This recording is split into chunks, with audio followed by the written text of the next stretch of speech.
Iċ-Chamber of SME samlita ċara li ma taqbilx ma dak li qed issejjaħlu intervent artifiċjali illi sar min-naħa tal-Gvern f'ekonomija li għandha suq miftuħ. Dan fid-dawl il-ħamis li għadda l-Gvern ħabbar skema ta' suppost roħs fil-prezz ta' ċerti prodotti, traħħis li se jsir biss fuq 15-il prodott. Din l-iskema li se tidħol fis-seħħ mill-ewwel ta' frar li ġej se tibqa' għaddejja sal-ġurnata tal-Baġit li ġeneralment isir f'Ottubru u jidher lin-nies ftit li xejn se taffettwhom. Ma nistax nifhem jien kultant ngħid daw kollha huma propaganda. Ma naħsibx li ħatorħod issir għax iħabbru ftit u l-oħrajn mhumiex imniżlin hu. Ma nafx b'xi toħroġ għax għoliet 100% u ħatorħos 50% u mhux kollox.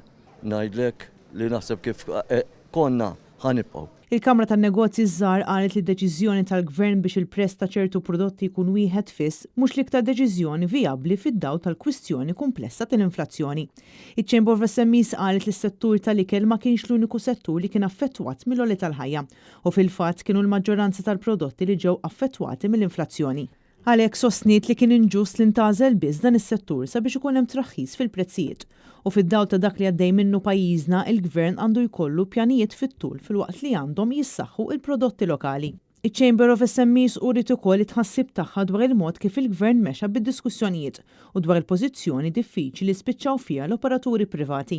Dan hekk kif issa jidher il-prezzijiet se jibqgħu fissi sa Ottubru l-ġej, anke jekk kun hemm ċaqli fil-prezz fuq livell internazzjonali.